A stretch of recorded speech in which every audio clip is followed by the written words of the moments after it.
কার্তিক মাসকে বলা হয় রাধারানীর মাস, যেহেতু রাধারানী হচ্ছে অধিষ্ঠাত্রী দেবী কার্তিক মাসে। ভগবান কৃষ্ণ খুব খুশি হয়ে যে কার্তিক মাস পালন করবে, সে ভগবান কৃষ্ণ আশীর্বাদ করবে। আর যেহেতু পুরুষোত্তম মাসের দেবতা হচ্ছে ভগবান কৃষ্ণ, সেজন্য রাধারানী খুব খুশি হয়ে যদি যে পুরুষোত্তম মাস করছে তাহলে রাধারানীর খুব ব্লেসিংস থাকে। আর আমরা জানি যে রাধারানী কৃষ্ণ থেকে বেশি দয়ালু আছে, তার মানে পুরুষোত্তম মাস করলে খুব বেশি বেশি ব্লেসিংস। আমি পরমারাধ্যে গুরু মহারাজের একবার ক্লাস শুনছিলাম, সেখানে গুরু মহারাজ বললো যে সব মাসের ভিতরে কার্তিক মাস হচ্ছে 100 খানা বেশি পবিত্র, আর পুরুষোত্তম মাস হচ্ছে কার্তিক মাস থেকে 1000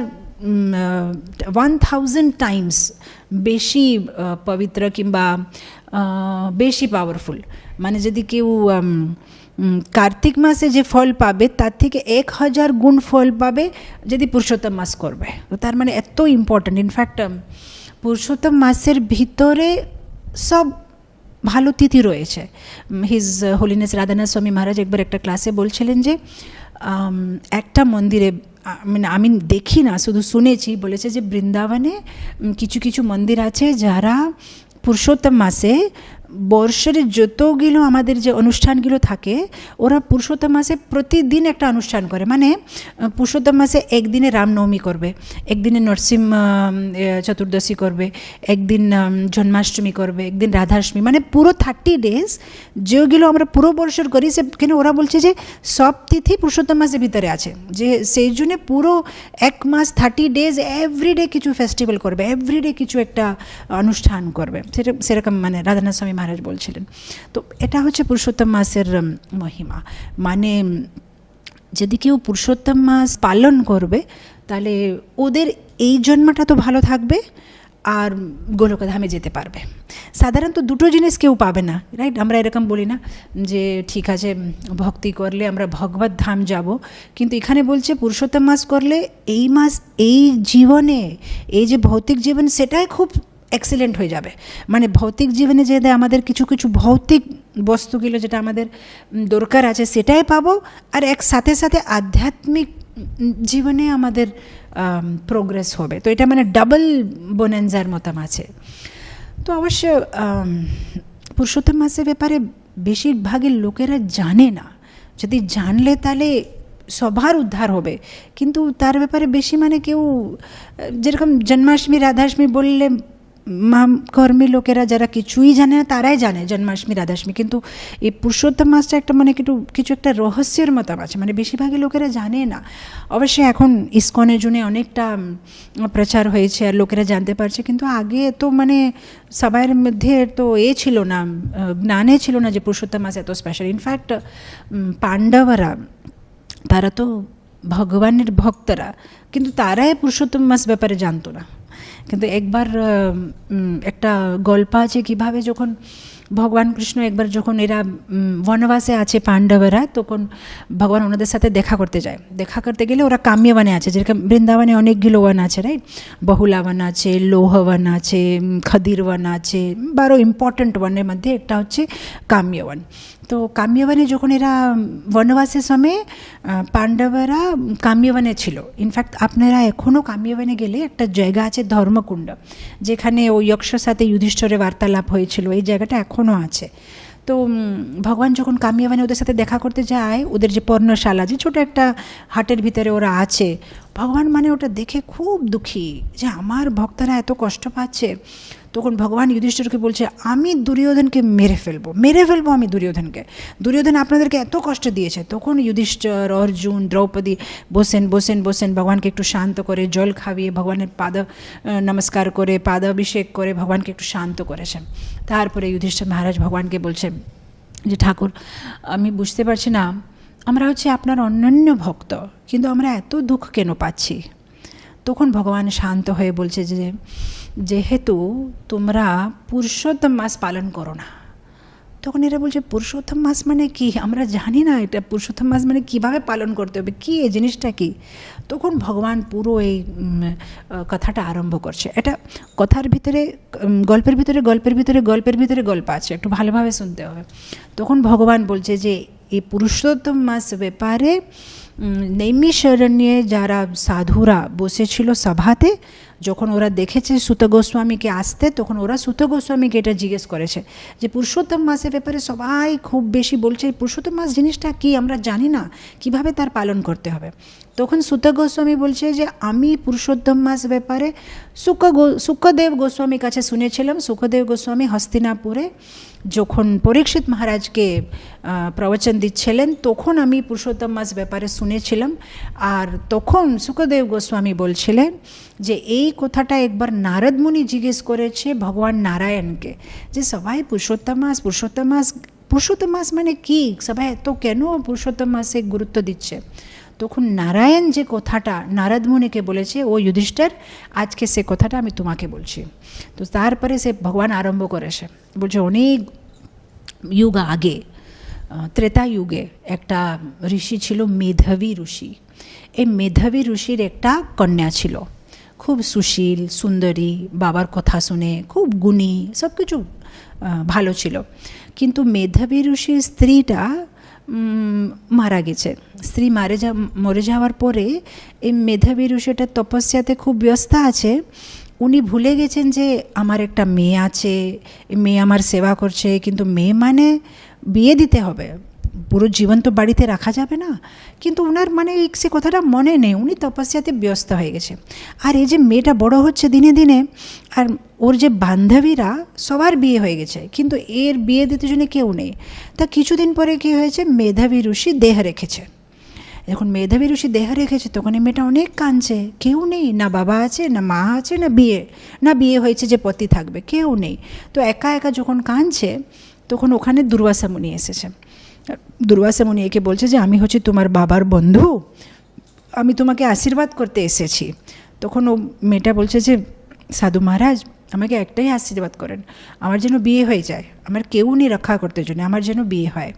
তো ওখানে দুর্বাসা মুনি বলছে হ্যাঁ নিশ্চয়, তুমি একটা কাজ করো, আগের মাসে পুরুষোত্তম মাস আসছে, তুমি যদি পুরুষোত্তম মাস ভালোভাবে করবে তাহলে তোমার ভালো বাড়িতে বিয়ে হবে। তখন এই মেয়েটা রেগে যাচ্ছে, বলছে আপনি কীরকম একটা কথা বলছেন, পুরুষোত্তম মাস অধিক মাস মানে তো বেকার মাস, ওই মাসে তো কিছুই ভালো কাজ হয় না। আপনি আমাকে বোকা বানাচ্ছে, যেহেতু আপনি ভাবছেন যে তো আমার কিছু জ্ঞান নেই, এই মেয়েটাকে বোকা বানাবো, সেজন্য আপনি এরকম কথা বলছে। আমি তো কোনোদিন শুনি না এই মাসটাতে সবাই মল মাস বলে, এই মাসে কি কেউ পূজা টুজা করে, কেউ তপস্যা করে। যখন এরকম কথা বলতে আরম্ভ করেছে তখন দুর্বাসা মুনি তো সাধারণ রেগে যায়, মানে একটুতেই। তখন দুর্বাসা মুনি বলছে আমার এত রাগ লাগছে, মনে হচ্ছে এক্ষুনি তোমাকে শ্রাপ দিয়ে দেব, কিন্তু একটাই মনে কথা আছে যে তোমার বাবা ছিল আমার বন্ধু, আমি তোমাকে শ্রাপ দিতে চাই না, কিন্তু আজকে যে তুমি পুরুষোত্তম মাসের অপরাধ করেছো আর অপমান করেছো, সে ফলটা তুমি নিশ্চয়ই পাবে। আর এরকম বলে ওখান থেকে দুর্বাসা মুনি চলে গেছে। যখন দুর্বাসা মুনি চলে যায় তখন মেয়েটা ভাবছে এখন আমি করবো কি, উনি তো রেগে চলে গেলেন, কিছু তো বর দিয়ে গেলেন না, তাহলে আমি একটা কাজ করি, ভগবান শিবের তপস্যা করি, যেহেতু শিব হচ্ছে অসতোষ, উনি তাড়াতাড়ি মানে প্রার্থনাটা স্বীকার করে। তো উনি কী করেছেন, তখন মেয়েটা ৯,০০০ বৎসর তপস্যা করেছে ভগবান শিবকে, অনেক কষ্ট করে। এরকম মানে গরমের সময় নিজের আশেপাশে কাঠগুলো লাগিয়ে মানে আগুন দিয়ে আগুনের ভিতরে তপস্যা, শীতকালে ঠান্ডা জলের ভিতরে সমাধি করে, মানে ভিতরে গিয়ে তপস্যা, এইরকম করে কষ্ট করেছে। ৯,০০০ বৎসর তপস্যা করার পরে ভগবান শিব এসেছে, মুখামুখি দর্শন দিয়েছে। আর যখন ভগবান শিব মুখামুখি দর্শন হয়েছে তখন একটা আনন্দ, মানে ভগবান শিবকে দেখে। তো ভগবান বলছে বলো তুমি কি চাও, তুমি যেটা চাও আমি দিতে তৈরি আছি। তখন সাথে সাথে উনি বলছে আমার একটা আমার পতি দরকার আছে, আমার একটা বর দিন। তো সাধারণত কী হয়, যখন আমরা খুব আনন্দে থাকি একটা জিনিস মানে অনেকবার বলে ফেলবো, ও আনন্দেই। তো শিবকে দেখেছে যে মুখামুখি মানে অনেক আতুর আছে, তো 5 বার বলে দিয়েছে আমার একটা পতি লাগবে, আমার পতি লাগবে, আমার পতি লাগবে, আপনি পতি দিতে পারবেন তো, পতি দেবেন তো, পতি দিয়ে দেবেন তো, এরকম করে 5 বার বলে দিয়েছে। তখন ভগবান বলছে ঠিক আছে হয়ে গেছে, তুমি যেটা চাচ্ছিলে বলে দিয়েছো, হ্যাঁ বলেছে, ঠিক আছে তাহলে আমি এখন ওয়ার দিলাম, তোমার 5টা পতি হবে। তখন মেয়েটা বলছে আপনি এরকম কেন কথা বলছেন, 5টা পতি, এটা তো লজ্জার বিষয়, এরকম কারো 5টা পতি হয় নাকি। তখন ভগবান শিব বলছে তাহলে তুমি কেন 5 বার বললে। তখন ও বলছে না আমি তো একটা মানে আপনাকে দেখে বলছে না না আমার কি কানে কিছু সমস্যা আছে নাকি, তোমাকে এতবার বলার কি দরকার আছে, তোমার আমার উপরে এত বিশ্বাস নেই, রেসপেক্ট নেই, একবার বলে তুমি চুপ হতে পারতে, তুমি এতবার যে বলে ফেললে আমি এখন আমার ওয়ার্ডটা ফেরত নিতে পারবো না, তোমার 5টা পতি হবে, কিন্তু এক একটা পতি অনেক গুণশালী হবে। আর এটা বলে ভগবান শিবে ওনাকে বলেছে যে দেখো তুমি যেভাবে পুরুষোত্তম মাসের অপমান করেছো, দুর্বাসার অপমান করেছো, তার ফল তুমি নিশ্চয় পাবে। সেটা বলে ভগবান শিব ওখান থেকে চলে গেছে। আর এই মেয়েটা কিছু দিন পরে দেহ রেখে দিয়েছে, মানে ওনার তখন সেই জন্মে তো পতি পায় না, মানে আর তারপরে ত্রেতা দ্বাপর যুগে যখন মহারাজ দৃষ্টদ্যুম্ন উনি যখন যজ্ঞ করছে, মহারাজ দ্রুপদ যখন যজ্ঞ করছে, কেন ওনার রাগ ছিল যে আমাকে দ্রোণাচার্যকে মারতে হবে, তো ওনার যখন যজ্ঞ হয় যজ্ঞের ভিতর থেকে এই মেয়েটা বেরিয়ে আসে, যেহেতু দ্রুপদ রাজার মেয়ে, ওর নাম হয় দ্রৌপদী, আর আরেকটা ছেলে বেরিয়ে আসে তার নাম হচ্ছে দৃষ্টদ্যুম্ন। তো দৃষ্টদ্যুম্ন আর দ্রৌপদী দুজন মানে ভাই বোনের মতো বেরিয়ে আসে ওই যজ্ঞকুণ্ডে থেকে। তারপরে দ্রৌপদী জন্মেও 5টা পতির সাথে বিয়ে হয়। আর তারপরে আমরা দেখি যে দ্রৌপদীর জীবনে কত কষ্ট পায় ও, মানে একবার দেখছি দুঃশাসন ওর চিরহরণ করছে, অপমান হচ্ছে, জঙ্গল থেকে জঙ্গল ঘুরছে, কোনোদিন মানে শান্তি পায় না। উপপাণ্ডবা মানে ওনার 5টা ছেলেরাই অশ্বত্থামা মেরে ফেলে, মানে জীবনে কোনোদিন উনি যখন বনবাসে ছিলেন তখন জয়দ্রথ একবার ওনাকে কিডন্যাপ করে নিয়ে চলে যায়, একবার দুর্যোধন অপমান করে, একবার কর্ণ অপমান করে, দুঃশাসন মানে চুল নিয়ে টেনে নিয়ে আসে সভার ভিতরে, এরকম কত কিছু দ্রৌপদীর জীবনে হয়েছে। তো কেন হয়েছে ভগবান কৃষ্ণ বলছে যেহেতু দ্রৌপদী পুরুষোত্তম মাসকে মান দেয়নি, পুরুষোত্তম মাসকে মানে সাধারণ মাস ভেবে নিয়েছে, তার মানে কিছু করেনি বলে। তো তখন যুধিষ্ঠির মহারাজ বলছে এখন কি করব, আমরা তো জানতাম না, পুরুষোত্তম মাস তো চলে গেছে, আমরা জানি না, আমরা কিছু করি না। তখন ভগবান বলছে ঠিক আছে, যেটা হয়ে গেছে হয়ে গেছে, এইবারে যখন পুরুষোত্তম মাস আসবে তোমরা ভালোভাবে যদি পুরুষোত্তম মাসে পালন করবে তাহলে তোমাদের রাজ্যটা তোমরা ফেরত পাবে আর তোমাদের জীবনে কিছু সমস্যা থাকবে না। তারপরে ওরা মানে পরের বারে যখন পুরুষোত্তম আসে ওরা ভালোভাবে পুরুষোত্তম মাস করে, আর তারপরে যখন ফিরে যায় কুরুক্ষেত্র যুদ্ধ হয় আর ওরা পুরো রাজ্যটা ফেরত পায়। তো এরকম পাণ্ডবেরাই জানতো না যে এই পুরুষোত্তম মাস হচ্ছে এত গুরুত্বপূর্ণ, কিন্তু ভগবান কৃষ্ণ বলেছে যে তোমাদের পুরুষোত্তম মাস করতে হবে। তো এরকম ভবিষ্যতের পুরাণে স্কন্দ পুরাণে অনেকগুলো কথা আছে। আরেকটা কথা আছে মহারাজ হরধন্বা উনি চিত্রধন্বা মহারাজের ছেলে ছিলেন। এই হরধন্বা মহারাজ একবার যাচ্ছে কোনো জঙ্গলের ভিতরে, তো মহারাজেরা মানে ওরা কী করে জঙ্গলের ভিতরে সাধারণত ওরা শিকার করবে, ক্রূর পশুরা যারা থাকে তাদেরকে মেরে ফেলবে। তো একবার উনি মানে একটা পশুকে মারবে বলে পিছনে ছুটতে ছুটতে ছুটতে ছুটতে জঙ্গলের খুব ভিতরে চলে গেছে। ভিতরে চলে যাওয়ার পরে রাস্তা ভুলে গেছে, এখন আর ফিরে কিভাবে যাব বুঝতে পারছে না। তখন কি করেছে, একটা গাছের নিচে আরাম করছে যে সৈনিকেরা আমাকে খুঁজতে খুঁজতে আসবে তখন আমি চলে যাব। তো গাছের নিচে যখন একটু আরাম করবে তখন গাছের উপরে একটা টিয়া পাখি বসে বসে বলছে এই জগতে কিছু এরকম লোক আছে যারা খুব বেশি ঐশ্বর্য পেলে জীবনের যে উদ্দেশ্য সেটা ভুলে যায়। এরকম বারবার সে টিয়া পাখি সেই কথাটা বলতে থাকছে, এই জগতে এরকম কিছু লোক আছে যারা বেশি বেশি বৈভব, ঐশ্বর্য, ধন, নাম, প্রতিষ্ঠা পেলে জীবনের যে উদ্দেশ্য সেটা ওরা ভুলে যায়। তো এরকম বলতে থাকছে। তার কিছুক্ষণ পরে সৈনিকেরা চলে আসছে, মহারাজকে দেখে বলছে হ্যাঁ আপনি এখানে আছেন, আমরা আপনাকে খুঁজছি, ভালোভাবে ওনাকে মানে রথে করে নিয়ে চলে যায়। কিন্তু এই কথাটা রাজার বারবার মনে পড়ে যে টিয়া পাখিটা এরকম কেন বলল, তার মাইনেটা কী। তখন উনি যে বারবার বিচার করছে, একদিন ওনার রাজভবনতে বাল্মীকি ঋষি আসছে। তো উনি বাল্মীকি ঋষিকে জিজ্ঞেস করছে যে একবার আমি এরকম জঙ্গলে গিয়েছিলাম, সেখানে একটা টিয়া পাখি এরকম করে একটা কথা বলেছে, আমি তার মান্যটা কি আমি বুঝতে পারলাম না। তখন বাল্মীকি ঋষির চোখটা বন্ধ করে 5 মিনিট বসে আছে, তারপর চোখ খুলে বলছে ও সে টিয়া পাখি হচ্ছে আপনার ছেলে, পূর্বজন্মের ছেলে। তখন বলছে তাই নাকি, পূর্বজন্মের ছেলে? বলছে হ্যাঁ, পূর্বজন্মে আপনি একটা ব্রাহ্মণ ছিলেন আর আপনার নাম ছিল সুদেব, আর আপনার বউয়ের নাম ছিল গৌতমী, গৌতম ঋষির মেয়ে গৌতমী। আপনারা দুইজন খুব ভালো পতিপত্নী, ব্রাহ্মণ পতিপত্নী, কত সুন্দর আপনাদের জীবনযাপন। তাম্পারানি নদীর কাছে আপনারা থাকতেন, ভগবানের ভক্তি করতেন, সব কিছু জীবনে ভালো ছিল, কিন্তু আপনার কোনো ছেলে ছিল না। সেটার জন্য আপনাদের খুব দুঃখ ছিল। তো আপনারা ভগবানকে প্রার্থনা করছিলেন যে আমাদের ছেলে লাগবে। তো আপনারা একবার দুইজন পতিপত্নী নিশ্চয় করেছেন যে আমরা একদম কঠোর তপস্যা করব, আর তপস্যা করে আমরা কোনো রকম ভগবানের কাছে ছেলে চাইব। তো ওরা ভগবান জগন্নাথের তপস্যা করেছে 4000 বছর কন্টিনিউস। আর 4000 বছর এত কঠোর তপস্যা কেউ ভাবতে পারবে না, এরকম কঠোর তপস্যা করেছে। আর 4000 বছর তপস্যা করার পরে ভগবান দর্শন দিয়েছে মুখামুখি। ভগবান বৈকুণ্ঠনাথ উনি বসে আছেন গরুড়ের উপরে, আর এসে ওনাকে দর্শন দিয়েছে, বলছে চাও তুমি কী চাও আমি দিতে চাই, আমি খুব খুশি, তোমরা খুব সুন্দরভাবে দুজন পতিপত্নী মিলে তপস্যা করেছো। তখন বলছে না কিছু না, আমরা একটাই জিনিস চাই, আমাদেরকে ছেলে দাও। তখন ভগবান বলছে ও এটা কিন্তু করতে পারবো না, কেন আজকেই না, তার পরের 7 জন্ম পর্যন্ত তোমার ভাগ্যেতে কোনো ছেলে নেই, তো এইটা আমি দিতে পারবো না, ওটা ছাড়া অনেক কিছু চাও, অনেক কিছু চাওয়ার আছে। যখন এই কথাটা শুনে সুদেব মানে মূর্ছিত হয়ে পড়ে গেছে যে 4000 বছর আমি এত কষ্ট করে তপস্যা করলাম, ভগবান বলছে অন্য কিছু চাও আমার কাছে। ও পড়ে গেছে, যখন নিচে পড়ে গেছে, গরুড় ভগবান হচ্ছে বৈষ্ণব, ওনার তো মানে দয়া বেশি। তো গরুড় কী করছে, ওনার যে পাখ মানে কি বলে ওনার যে উইংস আছে, সে উইং নিয়ে মানে হাওয়া দিচ্ছে ওকে সুদেবকে। আর ভগবানকে গরুড় প্রার্থনা করছে যে এরকম কঠোর হবেন না ভগবান, দিয়ে দিন, ওর যখন এত ইচ্ছা আছে দিয়ে দিন। তখন ভগবান বলছে গরুড়কে তুমি আমাকে কেন বলছো, তুমি তো আমার যত পাওয়ার আছে তোমারই পাওয়ার আছে, তুমি একটা কাজ করো, তুমি বরদান দিয়ে দাও, তোমার কথাটা রাখতে জন্য আমি ওদেরকে ছেলে দিয়ে দেবো।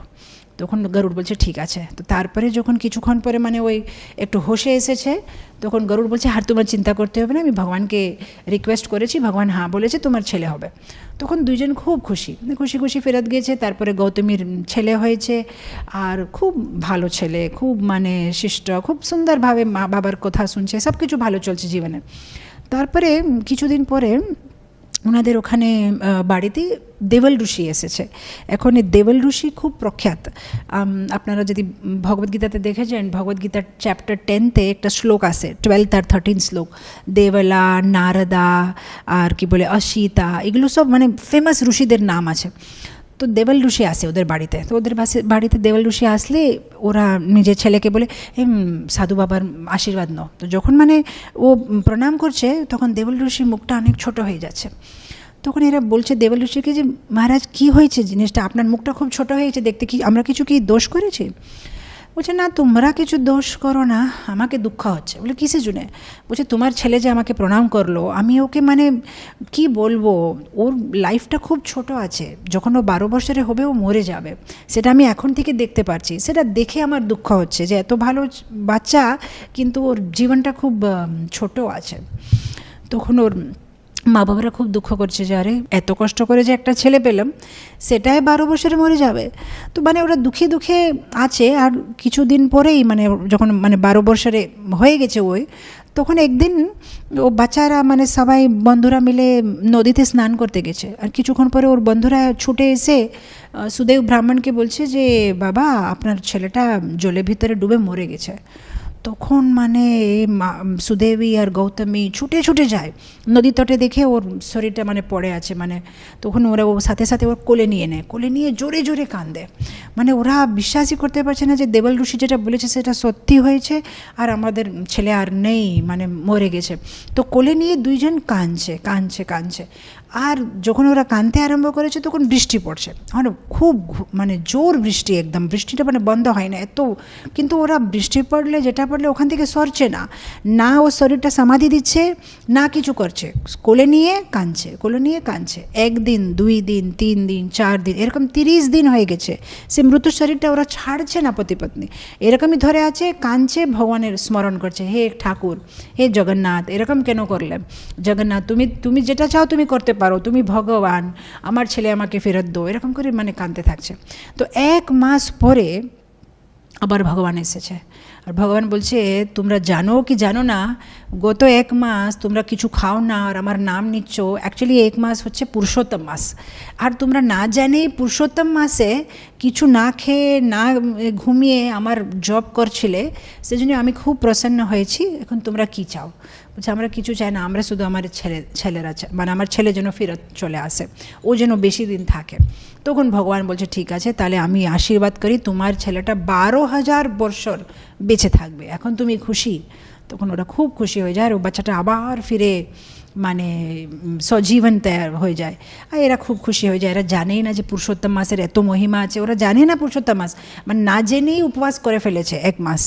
তো তারপরে যেহেতু এই পুরুষোত্তম মাস করেছিল সুদেব ব্রাহ্মণ, যে আমি ক্লাসের আগেই বললাম যে পুরুষোত্তম মাস মানে ভৌতিক জীবনে আনন্দ পাবে, পরের জীবনে আনন্দ পাবে, এত পাওয়ারফুল আছে।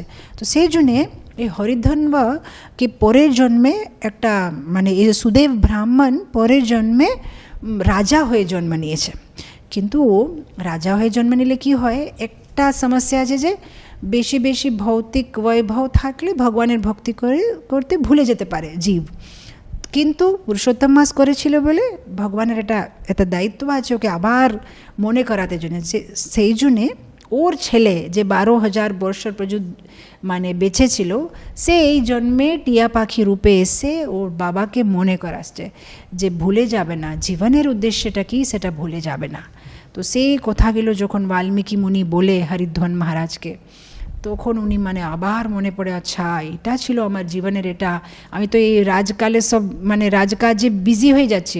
তারপরে উনি সব রাজকাজ অন্য লোককে দিয়ে উনি পুরুষোত্তম মাস আবার পুরুষোত্তম মাসে পালন করে ভক্তি করে জপ করে ভগবানের সেবা করে ভগবত ধাম চলে যায়। তো এরকম পুরুষোত্তম মাস সম্বন্ধিত এতগুলো গল্প আছে, আমরা এক একটা শুনলে মনে হয় যে এত ইম্পর্ট্যান্ট আছে, পুরুষোত্তম মাস করলে এত বেশি ফল। পঙ্কজাঙ্গি প্রভু বলছিল কিছুদিন, মানে অনেক বছর আগে একবার পুরুষোত্তম মাসে ক্লাসে বলছিল, এমনি হাসে বলছিল ওখানে মায়াপুরে গৃহস্থদেরকে, বলছে কারো কারো ছেলে লাগবে, ছেলে লাগলে পুরুষোত্তম মাস করলে ছেলে হবে। মানে এরকম মানে বলার উদ্দেশ্য হচ্ছে যে পুরুষোত্তম মাস এত পাওয়ারফুল আছে যে যদি কারো ভৌতিক ইচ্ছা থাকো, আধ্যাত্মিক ইচ্ছা যেটাই হোক সেটা পূরণ হবে পুরুষোত্তম মাস করলে।